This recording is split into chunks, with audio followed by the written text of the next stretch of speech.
It's noon on the West Coast, 3 o'clock at the White House, where at any moment we expect the press secretary to answer reporters' questions. We could hear more on the president's plan to put taxes on steel and aluminum imports. His new message about what it would take to give some countries a break on that, plus the cabinet insider who says the president could still change his mind, and the top Republicans who are against the plan. Word of a grand jury subpoena targeting communications from Trump team insiders, Steve Bannon, Hope Hicks, even the president himself. And deadline day for the Dreamers. 6 months ago, President Trump told Congress solve the problem of the young immigrants whose parents brought them here without papers. But nothing's fixed, and hundreds of thousands of families are now having their lives in limbo. Let's get to it. Breaking news. Shepard Smith reporting live from the Fox News deck. And good Monday afternoon from the Fox News deck. A live look at the White House where the news should be breaking momentarily. The press secretary Sarah Sanders expected to take the podium at any moment. We'll bring you the briefing as soon as it begins live on Fox. But first, President Trump says he is not backing down on his decision to slap new tariffs on steel and aluminum imports. The president also suggesting that two close United States allies might get a break from those taxes, just might, if they meet certain demands, such as signing what he calls a new and fair trade deal. Mexico is, we've had a very bad deal with Mexico, a very bad deal with Canada. It's called NAFTA. Our factories have left our country, our jobs have left our country for many years. NAFTA has been a disaster. We are renegotiating NAFTA, as I said I would, and if we don't make a deal, I'll terminate NAFTA. Don't make a deal, I'll terminate NAFTA. President Trump has repeatedly criticized NAFTA. That's the free trade agreement between the United States, Canada, and Mexico. U.S. officials are in Mexico City right now, as it turns out, trying to renegotiate the terms of that agreement. Last week, President Trump announced new tariffs, 25% on steel, 10% on aluminum, but nothing is yet on paper. On Friday, he tweeted that trade wars are good and easy to win. But today, he said, despite the fact that they are good and easy to win, he said, I do not think we'll have a trade war. Leaders in his own party and some major U.S. allies are warning against the tariffs. A spokeswoman for the House Speaker, or the Speaker of the House, Paul Ryan, released a statement today that reads in part, we are extremely worried about the consequences of a trade war and are urging the White House to not advance with this plan. We'll talk with the Fox Business Network's Jerry Willis about how officials in the European Union say they plan to retaliate against President Trump's plan. But first, let's get to the chief White House correspondent, John Roberts, who's live in the briefing room. Hello, John. Good afternoon to you, Shep. And we saw the president in the Oval Office with the Israeli Prime Minister Benjamin Netanyahu a short time ago, insisting that he is not going to back off on his plans to either later this week, or we're told it could happen early next week, slap 10% tariffs on aluminum and 25% on steel. Listen to what the president said in the Oval Office a short time ago. We're not backing down. Mexico is, we've had a very bad deal with Mexico, a very bad deal with Canada. It's called NAFTA. The European Union, we can't do business in there. They don't allow. They have trade barriers that are worse than tariffs. They also have tariffs, by the way, but they have trade barriers far worse than tariffs. And if they want to do something, we'll just tax their cars that they send in here like water. I don't think you have a trade war. I don't think so. I don't think you're going to have a trade war now. There you hear the president saying he doesn't believe that they're going to have a trade war, but is prepared to slap tariffs on any goods and services that our European allies may be bringing into this country if they decide that they are going to slap punitive tariffs on U.S. goods. And now begins the press briefing here, Shep. Give everybody a second to get settled in. Good afternoon. As you all saw, the President and First Lady enjoyed their time today with Prime Minister and Mrs. Netanyahu. The bond between the United States and Israel is the strongest it has ever been. The President's decision to recognize Jerusalem as Israel's capital made good on the promises of numerous past presidents, and he appreciates Prime Minister Netanyahu saying today that his decisive action will be remembered by the Israeli people throughout the ages. Our two nations stand united against terrorism and those who fund it, as well as in our shared goal to build a more peaceful and prosperous Middle East. Before taking your questions today, I'd like to introduce you to a few special guests we have here with us in the briefing room. Retired Marine Corps Sergeant John Peck and Staff Sergeant Liam Dwyer both served combat deployments in both Iraq and Afghanistan. The President met both of them recently at Walter Reed. Sergeant Peck suffered a traumatic brain injury in Iraq during his first tour of duty. Then, after 2 years of therapy, he re-enlisted and deployed to Afghanistan. While there, he stepped on an IED and lost both arms and legs. He spent 2 years at Walter Reed and in 2016 received a double arm transplant. He is now doing physical and occupational therapy at Walter Reed and doing incredibly well. Staff Sergeant Dwyer endured a roadside bomb explosion in Iraq, but he re-upped and later went to Afghanistan. While there, he stepped on an IED, resulting in the loss of his left leg and severe injuries to his right arm, leg, and torso. Doctors were able to save his limbs and reattach them through over 50 surgeries. And after previously spending 4 years at Walter Reed, he is back there to receive additional surgeries in the coming months. Thank you both for your service and for inspiring us all with your bravery, sense of duty, and resilience. These men represent the very best of America and remind us why it's so important to make sure our great veterans get the care they deserve.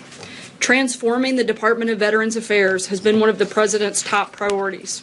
We've announced plans for the VA to shift veterans' electronic medical records to the same system used by the Defense Department. This will end a decades-old rift in sharing information between the two agencies. The President signed an executive order to ensure veterans can receive care outside of the VA system when needed.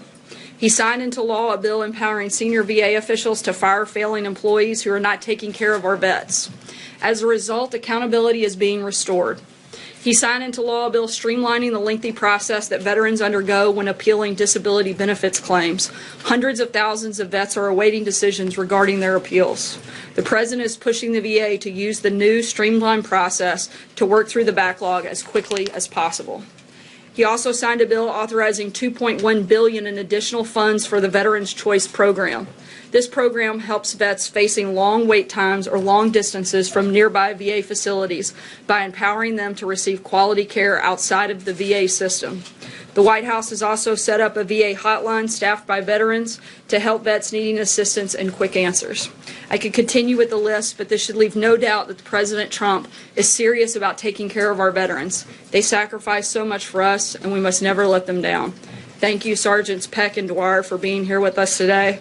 And I met them while we were at Walter Reed, and they promised that they would be on their best behavior, but we'll see how that goes. And if it gets really tough, I'm very happy to refer questions to both of them, because I'm pretty sure that as tough as they are, they could certainly handle anything that is thrown at them. But hopefully we don't have to do that. Major, go ahead.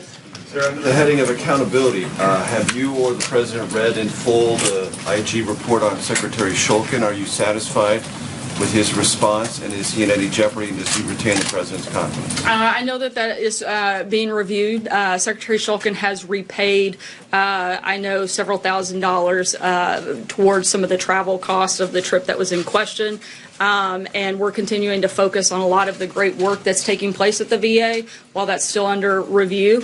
Secretary Shulkin has done a great job, as I laid out several of the things that have happened, and one of the reasons these guys are here is to continue pushing to make sure that we improve the VA system and to continue to put extra encouragement on the VA Secretary to make sure we're doing everything we can for veterans. Learned in that report, would you say the Secretary's conduct was consistent with the standards the President has established for the VA? Again, as that continues to be under review, I can't go any further than what I have already. All right, on terrorists, the Speaker of the House said he's very concerned, urging the President not advance with this plan, that's a direct quote, and that a trade war could, quote, jeopardize the gains achieved through the tax cuts and tax reform. What's your reaction to Speaker Ryan? Well, look, we have a great relationship with Speaker Ryan. We're going to continue to have one, but that doesn't mean we have to agree on everything. The President has been committed and talked about this for many years, particularly on the campaign trail, and the people came out loud and clear and supported this president, therefore supporting the policies that he campaigned on. We want to solve the problem. We want, the president believes in free, fair, and reciprocal trade and hopes other countries will join him in pursuing that goal. The president wants to make sure that we're doing everything we can to protect American workers and to protect industries like the steel and aluminum industry that are so important to our country. And nothing about this will jeopardize economic growth, as the Speaker fears. The president feels strongly that we have to protect some of the industries that are the backbone of this country, and we have to protect American workers. We can't ignore these industries. It's a matter of both economic and national security, and something that he feels very strongly about, and we're going to continue to move forward. John? So it looks like the deadline on DACA is going to come and go today with no resolution. Clearly, any action that the White House would take has been suspended by the courts. But what's the next step, and what's your message to Congress that seems so badly to want to fix DACA, hasn't done anything to do it? Look, I think it is absolutely terrible that Congress has failed to act. The president gave Congress 6 months, and he also gave them a plan. He gave them 4 pillars that he wanted to see in legislation and principles that the majority of members of Congress have supported in the past. They claim to want to fix DACA. The president laid out a pathway and an exact way to do that. They failed to address it, but we're still hopeful that Congress will actually do their jobs, show up and get something done and fix this problem, not kick it down the road and not continue to ignore it. When it eventually gets to the Supreme Court, I assume you're expecting a favorable ruling from the Supreme Court. So then what happens? Look, we fully expect to win on an appeal, and if we needed to go to the Supreme Court, we feel very confident there as well. But again, it's Congress's job to pass laws. And the president has laid out what he wants to see them. And the sad part is that both Republicans and Democrats don't disagree on most of the merits of this legislation. The fact that they can't actually come together and get something done is pathetic, and now they're using the courts as an excuse. They need to come to work and actually do what they were elected to do. If the court reinstates his authority to rescind the DACA protections and Congress doesn't act, is the president willing to back off on rescinding DACA? I'm not going to get ahead of what the president may or may not do on that front. We're still asking Congress to actually do their jobs. Jordan? Thanks, Sarah. The president had some tough words for U.S. allies today on trade, saying they were ripping off the U.S. just as much as our enemies. So has the president ruled out exceptions under these steel and aluminum tariffs for certain U.S. allies, or are those still on the table? We're still finalizing what the final deal will look like, and I'm not going to get ahead of the president's announcement. John? We'll keep you posted. Thanks a lot, Sarah. It seems like many Republicans, including the House Speaker, were caught off guard by the president's decision as it relates to tariffs. Were they caught off guard? Were they given a heads up in any way? I think they should have been well aware that this isn't, again, something that the president's been shy about. He's been talking about this for quite some time. So if they were caught off guard, they just simply haven't been listening to what he's been saying and what he's been talking about and how he has promised to make good trade deals and make free, fair, and reciprocal trade in this country. And is the president open to discussing this particular issue that he's at odds with the House Speaker, trying to find some sort of compromise perhaps on this? I'm not going to get ahead of anything beyond where we are right now, but again, the president's going to do what he feels is necessary to protect American workers. Aisha. Thank you. You had mentioned last week that the White House was going to come out with a proposal on guns, or to let Congress know what it wanted to be done on guns. Where is that proposal? We're continuing to have those conversations. The president has laid out some specific things and some specific places that he does support. For instance, again, reiterating the support for the Cornyn bill, as well as the Stop Gun Violence Act. Those are two pieces of legislation that the president supports. We're going to continue some of the discussions that have been ongoing, continue to engage with Congress as we lay out some more details of what we'd like to see. Including the meeting that will take place on Thursday with some of the leaders within the video game industry. Regarding moving the embassy to Jerusalem, the president said that it was going to cost $250,000 to build the embassy, the U.S. embassy there. What was he referring to, or what did he mean by that? I'll have to get more specifics. I think the point he's making is that he's going to do it faster and far less expensive than $1 billion project as was projected. Jonathan? On the tariffs, the president tweeted that trade wars are good, easy to win. Can you explain what he meant by that? Look, the president, I think, is very confident that if that's where we ended up, we certainly would win. But that's not the goal. The goal is to get free, fair, and reciprocal trade and hope that other countries will join in. And Paul Ryan is practically pleading with the president to reverse course on this. Are you saying that there's no way he's going to reverse course on this? The president said today that he wasn't backing down, but in terms of the specifics of what it looks like, I'm not going to get into that right now because those things are being finalized. So it's possible that some of the details may change because he said 25. Well, we haven't actually fully rolled out all of the details, and so therefore it would be hard for me to say that they're going to change since we haven't put them all out. But the top line, he said 25% tariff on steel imports, 10% tariff on aluminum imports, that it would apply to everybody.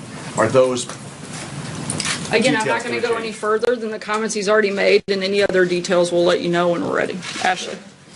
We've already talked about Secretary Shulkin, but Secretary Pruitt is under scrutiny for his first-class travel on taxpayer dollars, and Secretary Carson is under scrutiny for the $31,000 dining set he bought. Can you first... I believe that was actually canceled, just to be clear. After media scrutiny, but I was wondering if you could first specifically for both of those men explain the White House view, and then taking all three of those secretaries' behavior, broadly explain how you believe this fits the pattern of draining the swamp. Look, as the president has said, he takes spending taxpayer dollars very seriously. All of those individual secretaries' travel and other are under review, and I can't speak to him further while that is ongoing. Draining the swamp? I'm sorry? Can you explain how this behavior is consistent with the president's directive to drain the swamp? Look, that's why they're under review, and once that is completed, we'll have more information, but I can't get into anything further right now. Sterling.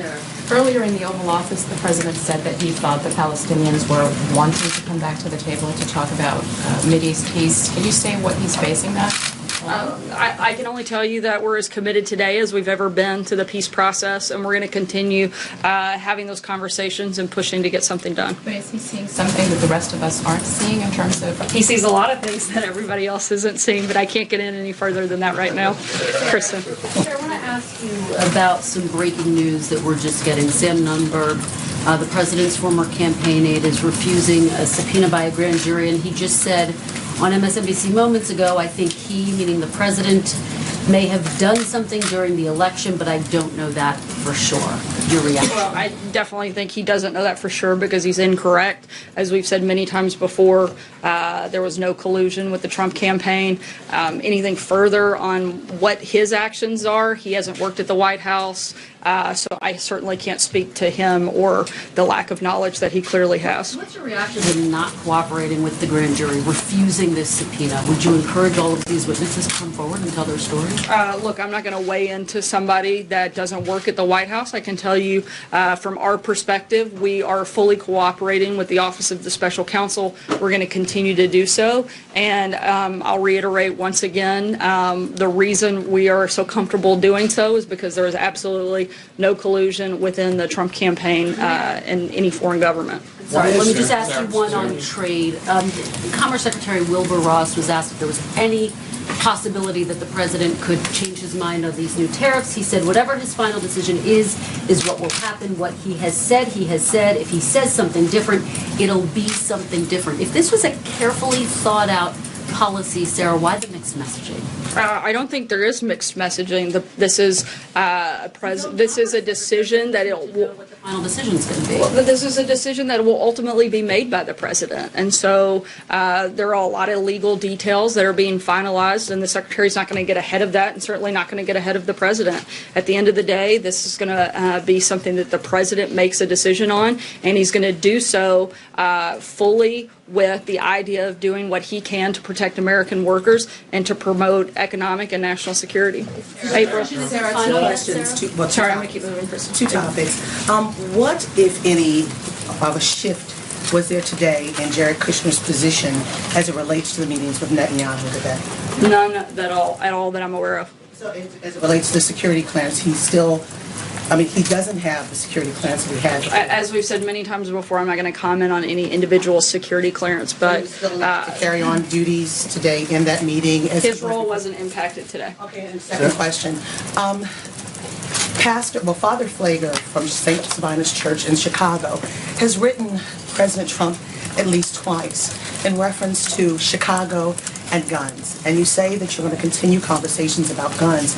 Would he be someone that you would bring to the table, as he is someone who is on the ground with gangs and dealing with the issue of guns, something that's a focal point of this president, Chicago as well?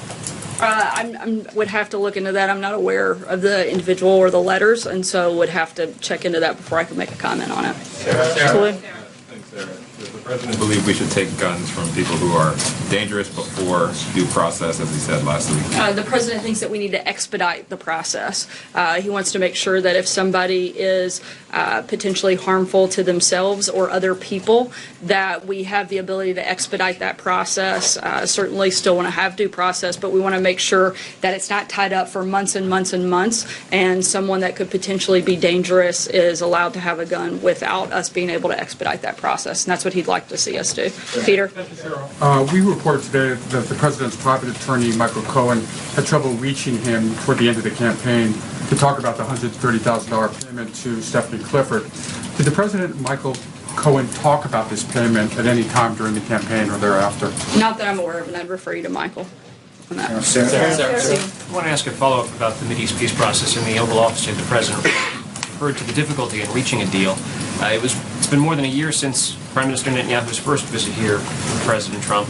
He said a year ago that the administration worked to achieve a great peace deal. He'd be doing it very diligently. Why hasn't the administration put forward a proposal yet, a framework for how it sees peace in the Middle East playing it? Look, we're going to do that when we think that the time is right, but we're going to continue pushing forward. We're as committed now as we've ever been, and we want to continue in this process. And we'll let you know when we have an announcement on what that plan would look like. It seems as though there's been any progress, at least within this administration, toward achieving some kind of proposal. Why would that be? Look, again, we're not going to get ahead of where we are in this process. The conversations are still ongoing. This wasn't a problem that was created in a short amount of time. I don't think we're going to fix it overnight, but it's something we're certainly very committed to fixing and to being part of, and we're going to continue those conversations and continue pushing for that piece. John? Thank you, Sarah.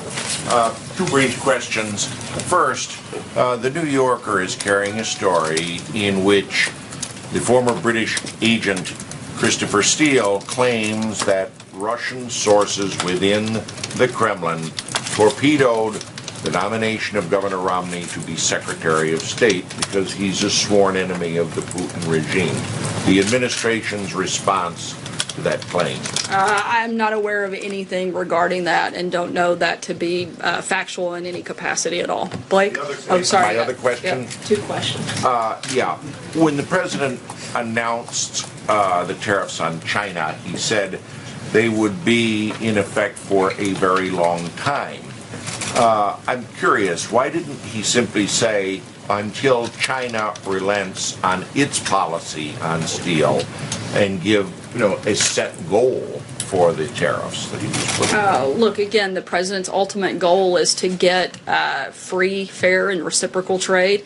And if China wants to come to the table and play ball and make some significant changes, then I think we'd be open to those conversations. But at this point, we haven't seen an indication of that taking place. Take one last question, Blake. Thank you. And to end with trade, there was a study released today showing that this would be the president's proposals, a net loss of 146,000 jobs. Has the White House studied how many jobs may be lost or created because of his policies? Look, this is something the president is committed to doing, and he feels that both our national security are vitally important in this process, and we have to be able to have these industries to protect that, and so that's a big part of the goal. No study? Sure. I'm not going to say that we're not looking at every facet of this, because we certainly are. It's been a very thoughtful and long process, but that is the focus of the decision that he's making. And lastly, the president's close friend, Carl Icahn, it's out there that he sold $31 million worth of stock of a company related to this whole issue just before the president made his announcement. Can you tell us the last time the president has spoken with Mr. Icahn and whether or not he told Mr. Icahn of what he was planning to do? I'm not aware of any of their of a recent conversation between the two of them, so I'd have to verify and get back to you. But I'm not aware of any conversations. All right, thanks, guys. I'm gonna let these hold on. I'll let these guys take a break, and if they want to say anything, they're welcome certainly to make a quick comment before we leave. Can you speak to the morale in the White House, Sarah? After skirmish, you said Friday that morale's never been lowered. I definitely would not agree. I think we're in a great place. Look, we have an incredible story to tell. It's been a historic first year, and we're continuing to focus on the things that President Trump campaigned on. We're excited about what we've done and where we're going, and we're going to continue working hard for the American people. Thanks, Brian. I'm going to let these guys take a break. Thanks, guys. The Justice Department, say, Sarah, it's the third briefing. You've not taken a question from CNN. Do you expect the Justice Department to enforce all subpoenas, Sarah? A couple of American heroes and Sarah Sanders up there with some questions. A couple of different areas of interest today. Of course, this matter of tariffs and trade, very important, going on now in Mexico City, where they're trying to work out what the president is calling a renegotiation of NAFTA. It's clear that the president wants to add this tariff, this tax on imported steel of 25%, 10% to aluminum, and the idea, according to White House insiders, is to come after China in some way. But as it turns out, China is not the biggest exporter of steel to us. We don't get most of our steel from China. We get most of it from Canada. And we're obviously pretty good friends with Canada, and the Canadians are not happy, and some in Europe are not happy, and they're working to see if there are going to be any exceptions to this. Well, originally the president said, no, this is for everybody, but now he says if we can get something new to replace NAFTA, that's a maybe. In just a moment, I'll talk to John Roberts about that at the White House. And the other thing that's big on the agenda today, and has just sort of bubbled up in the last hour, is this matter of Sam Nunberg. Sam Nunberg was an advisor to the president during the campaign season. I think we have a picture of him. There he is. He says that he has received a subpoena from the special counsel Robert Mueller. And in that subpoena, he's asked to come testify before a grand jury on Friday of this week. He forwarded an email regarding that to the Washington Post. According to the reporting of the Washington Post, among those that the subpoena requests information about are the departing White House Communications Director Hope Hicks, former White House strategist Steve Bannon, Trump lawyer Michael Cohen, former Trump campaign manager Corey Lewandowski, and advisor Roger Stone. So sort of a greatest hits list there of correspondences with. And here's the interesting part about all this. You heard the correspondent from NBC there asking about it. He says he's not going to testify. Now understand, he's received a subpoena, he says, one that he held up and one that he says he's going to rip up on Bloomberg News. But he says, I'm not willing to do this. I won't do it. Well, if you don't answer a subpoena with, yeah, I'll be there, they usually lock you up. That's normally how this works. I don't know what's going to happen here. We shall see. But listen to this quote that Sam Nunberg gave. Remember, he's friendly to the president. He helped the president during the campaign. He says, and I'm quoting now, I'm not spending 80 hours going over my emails with Roger Stone and Steve Bannon and producing them, Nunberg said. Quoting now, Donald Trump won this election on his own. He campaigned his ass off, and there is nobody who hates him more than me. John Roberts is at the White House. I want to talk about NAFTA and trade in just a moment. But what is this Nunberg stuff? What do you know about it?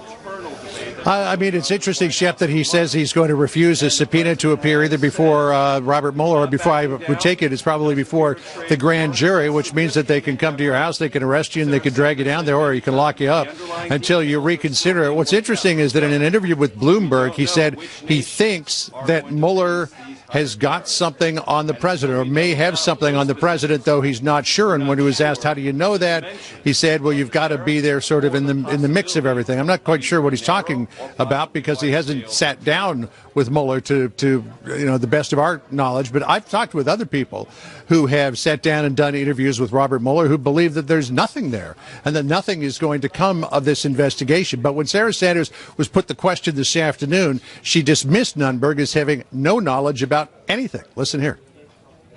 Well, I definitely think he doesn't know that for sure because he's incorrect. As we've said many times before, there was no collusion with the Trump campaign. Anything further on what his actions are, he hasn't worked at the White House, so I certainly can't speak to him or the lack of knowledge that he clearly has.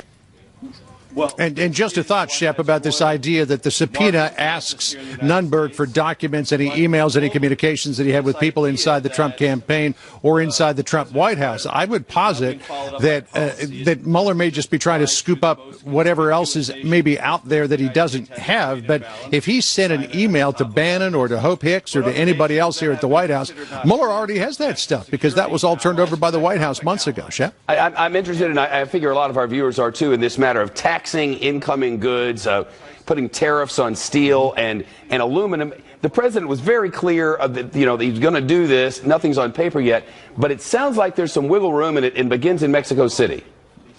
There is a little bit of wiggle room, and the president's sort of holding out, well, if we get a better deal on NAFTA, and the current round of negotiations is underway in Mexico City on NAFTA, well, maybe we'll think about whether or not we do give exclusions to Canada and Mexico. Interesting to point out that the last time there were tariffs against steel was back in 2002, the Bush 43 administration. Those were done under Section 201 of American trade law. Canada and Mexico were exempt, and there was probably 698 other exemptions that were granted.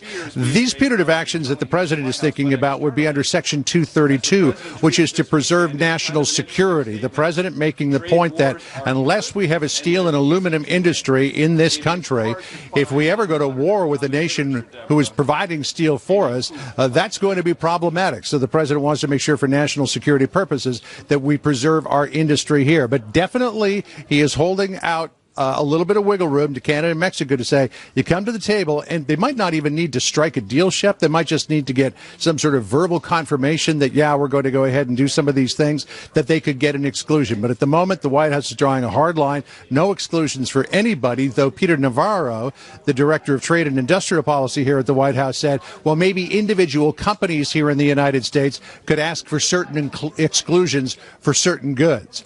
No idea how all of that's going to work. The announcement hasn't even been made yet. May come later this week, maybe not until the beginning of next week. Shep? Probably ought to wait and see how that goes down. John Roberts to the White House. Thank you, John. Appreciate it.